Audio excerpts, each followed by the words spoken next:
நினைக்கிறது எதுவுமே நடக்க மாட்டேன்னுது. என்னதான் நடக்குதுன்னே ஒன்றும் புரிஞ்சிக்க முடியல. நினைக்கிறதெல்லாம் நடந்துட்டா அப்புறம் எதுக்குங்க கடவுள் இருக்காரு? நம்ம செஞ்ச தீவினை எவ்வளோ இருக்கும்போது, நம்மளுக்கு எப்படி நினைச்சதெல்லாம் நடக்கும்?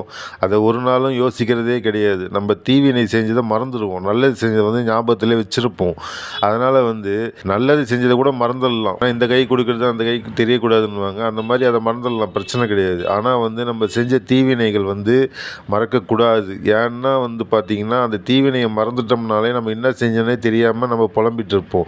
அது ஞாபகம் வரும், கண்டிப்பா வரும். ஆனா அது சீக்கிரம் வராததால நம்ம பல துன்பங்கள அனுபவிச்சுட்டு இருப்போம். சீக்கிரமா நம்ம நினைவுக்கு வந்துச்சுன்னா, ஐயோ! நம்ம இப்படி பண்ணிட்டோமே, அது நம்ம எதனா செய்யணும் அப்படின்னுட்டு அத நம்ம முயற்சி பண்ணி சரி பண்ண பார்ப்போம். அத சரி பண்ணிட்டாலே இந்த பிரச்சனை தீரும்.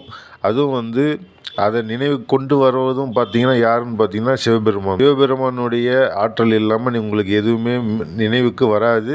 அத மறந்துடவும் கூடாது. நன்றி, வணக்கம்.